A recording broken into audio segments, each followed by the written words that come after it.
সমরেশ বসুকে তার বাল্যবন্ধু তথা বিশিষ্ট সাহিত্য সমালোচক সরোজ বন্দ্যোপাধ্যায় প্রীতিস্নিগ্ধ পরিহাসে শমশের নামে ডাকতেন। শমশের মানে তরোয়াল। সমরেশ বসু যেন বাংলা সাহিত্যের চরাচরে উদ্যত এক কৃপাণ।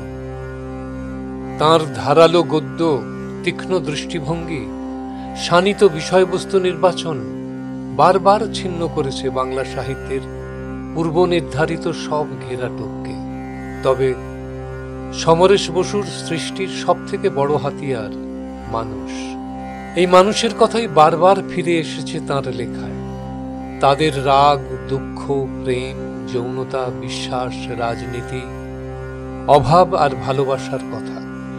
এই মানুষদের মাঝেই সমরেশ নিজেকে বারবার খুঁজে নিতে চেয়েছেন, পেরেছেন। আর পেরেছেন বলেই আজও তাঁর সাহিত্য সমানভাবে প্রাসঙ্গিক।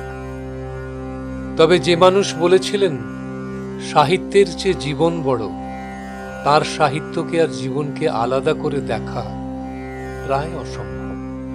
সমরেশের মতো আপাত বৈপরীত্যে ভরা এক মানুষের জীবনের সঙ্গে মিলিয়ে তার সাহিত্যের পাঠোদ্ধার বড় কঠিন কাজ। এই মূল্যায়ন করবেন তার পাঠক। আমরা সে চেষ্টা করিনি। আমরা শুধু আগামী দিনের হাতে তার বিচিত্র জীবনের উপকরণ, উপাদান সংগ্রহ করে দিতে চেয়েছি। চেষ্টা করেছি একটা পরম্পরাগত এবং তথ্যনিষ্ঠ আলেখ্য সাজাতে, যার মধ্যে বহুমুখী এবং বহুরূপী সমরেশের নানা সময়ের নথিচিত্র ধরা পড়বে। সমরেশ বসু ডিজিটাল আর্কাইভ সেই চেষ্টারই ফসল।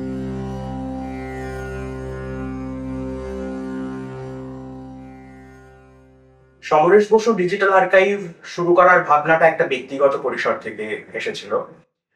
পারিবারিকভাবে দাদুর যে ছবি, চিঠি, পাণ্ডুলিপি আমাদের কাছে রয়েছে, সেগুলো সংরক্ষণ করাই ছিল মূল উদ্দেশ্য। সেগুলো ডিজিটালি প্রিজার্ভ করতে গিয়ে আমাদের যেটা মনে হয়েছে যে শুধু তো পারিবারিকভাবে নয়, আরো বহু মানুষের কাছে সমরেশ বসুর আরো অনেক স্মারক রয়েছে। সেই স্মারকগুলো সংগ্রহ করা এবং সংরক্ষণ করা আমাদের দায়িত্বের মধ্যে পড়ে। এবং সেগুলো করতে করতে এটাও মনে হলো যে এই সংগ্রহ সবার সাথে ভাগ করে নেওয়াটারও খুব প্রয়োজন রয়েছে, কারণ যে মানুষের কাজ আমরা সংরক্ষণ করছি সেই মানুষটির নাম সমরেশ বসু। এইরকম একটা জায়গা থেকেই আসলে এই আর্কাইভটার জন্ম। এই পারিবারিক সংগ্রহ সংরক্ষণ করার কাজের 3টে ধাপ আছে মূলত। প্রথমে আমরা একে একে চিঠি, ফটোগ্রাফস, ম্যানুস্ক্রিপ্ট এইগুলো ডিজিটাইজ করতে শুরু করি। তার সাথে শুরু হয় ক্যাটালগিং এর কাজ এবং তার সাথেই শুরু হয় সমরেশ বসুর সাহিত্য সংক্রান্ত গবেষণা। আমরা একটি গবেষকদের টিম তৈরি করি।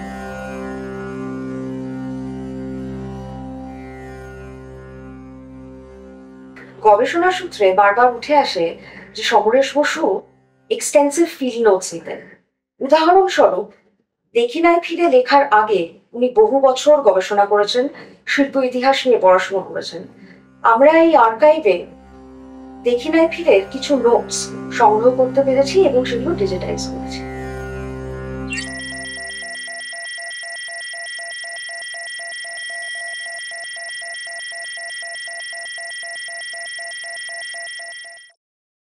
এই আর্কাইভটি দেখার জন্য গুগলে somereshbosu.com লিখে সার্চ করুন।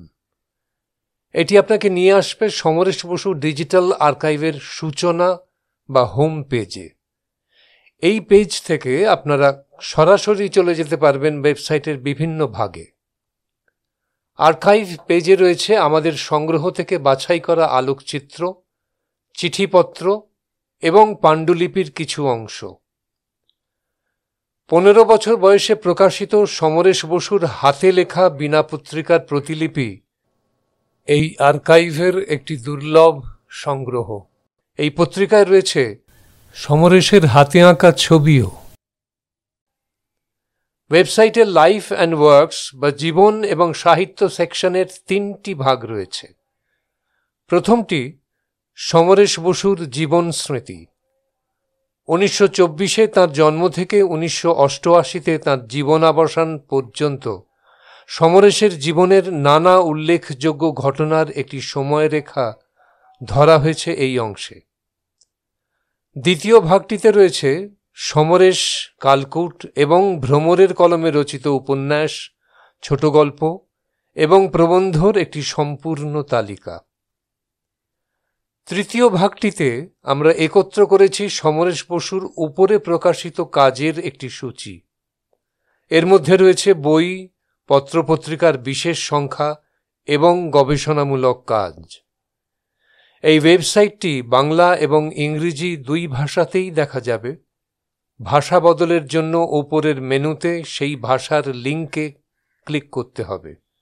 আপনারা এই ওয়েবসাইটটি আপনাদের কম্পিউটার, ল্যাপটপ এবং ফোনে দেখতে পারেন।